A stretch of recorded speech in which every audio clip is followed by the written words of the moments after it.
G'day. So when is a zombie film not a zombie film? The answer? Well, it's a 2014 Australian movie, Plague. So the title may suggest here that obviously there's some kind of plague going on, and that's exactly right. This is kind of like a 28 Days Later style zombie film where the zombies here, I'm not actually sure if they're meant to be dead and kind of arisen from the grave, or they're just kind of like some kind of virus infected people. I think it's more that one because it's alluded to that they may die out, but they kind of look like zombies.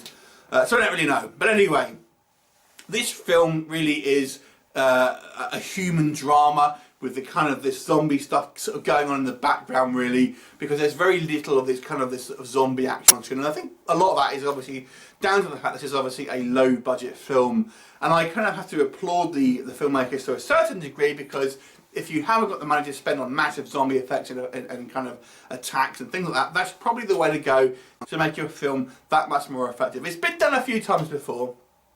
Now the focus here is on a character called Evie, and it's essentially her, through her point of view, and throughout the movie it really focuses on the effect of this kind of isolation and dwindling supplies, and kind of the humans, how they kind of react together in this kind of like these sort of kind of emergency situations, and how things are sort of tempers are tested, and what people will do to survive ultimately. Like I said, you'll get the kind of the occasional kind of zombie attack, and but don't go into this movie expecting a full-on zombie film, because it's really not about that. It's really about this kind of human interaction, and people may sort of turn their nose up at it, and to a degree some people will quite rightly be put off by it, because that's not maybe what you want if you're going to watch a zombie film. But nevertheless, it still makes it probably the best way to go if you're kind of really making these kind of extremely low budget zombie films, because your movie can be better for it. So let's go through the good and the bad. So the good, first of all, I think the behind the scenes people here are very good, because this film is professionally looking made. It looks great. Some of the cinematography here looks fantastic. It's very well shot. It's very well kind of put together. So there's some real talent here behind the cameras.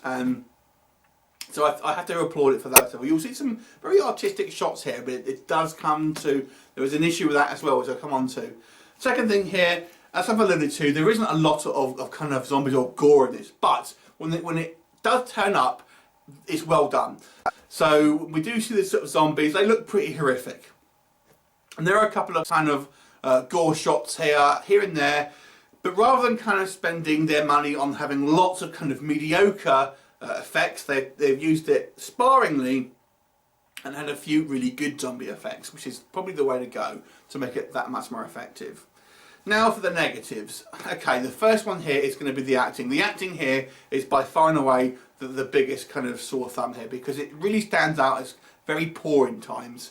The main character, Evie, is probably a mediocre actor. She's not terrible, but some of the kind of the surrounding people, especially the initial group of survivors, are really bad. They are really bad actors.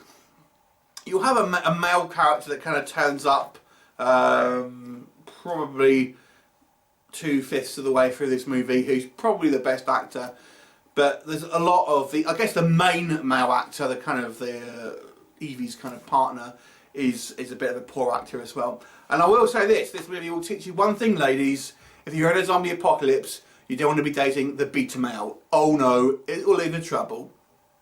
Anyway, so the other issue I have with this film in regards to Evie herself is that, you see, this is pretty much through her point of view, but the problem is that she is such a kind of submissive character, and really kind of takes a back seat and doesn't really make any decisions until right at the end. So all of this, the things that happen in this movie are really done by the kind of the male characters, and we just have Evie basically just having to react to decisions made by other people, or indecisions sometimes. So it doesn't make her a particularly strong character. So in that respect, it's kind of difficult to root for her, because she just seems very, very weak, and you just kind of want to slap her and say, come on, pull yourself together and be a bit more proactive with stuff, because this is your movie and you're really just kind of becoming such a weak character. And let me tell you, there's some weak male characters here as well, and she's weaker than them in the way she's kind of portrayed sometimes. So it's a bit of a shame. Like I said, it does have a bit of a twist at the end, which I have to say came out of nowhere a little bit. I didn't really understand the why that actually happened all of a sudden. Won't spoil it for you, but I didn't really like the semi-twist at the end there. Doesn't really make a lot of sense in my opinion. Anyway, so that's the other thing. The other issue some people may have, like I said, this is kind of a low-budget film, and they try to be quite artistic with it, and sometimes it works, but sometimes it just kind of drags because of it. There's lots of scenes here where people are just kind of you know, staring out doing stuff or kind of freaking out, and it maybe just kind of holds on the camera a little bit too long at some times, just to kind of pad out the running time I felt. And there's a lot of times where you just think, man, stop trying to be arty, just kind of get on with the story, because the story, to be fair, is very slight. It's really just, like I say, a character study of what it's like to kind of be in this kind of like emergency situation.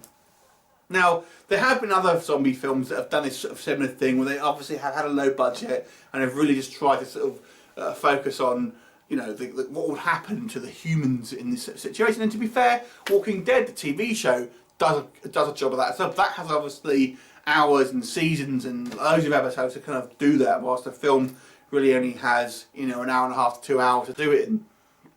Now, because I think the way the Evie character is portrayed, and some of the kind of the poor choices in acting, it kind of really takes us down to a bit of a mediocre, maybe slightly above average, but ultimately a kind of a mediocre film for me. So I'm going to give this movie a 5.5 out of 10. It's, you know, when it does it well, but it could have been better. So have you seen it? What did you think of it? Leave me a comment, and I will look forward to seeing you next time. Bye for now.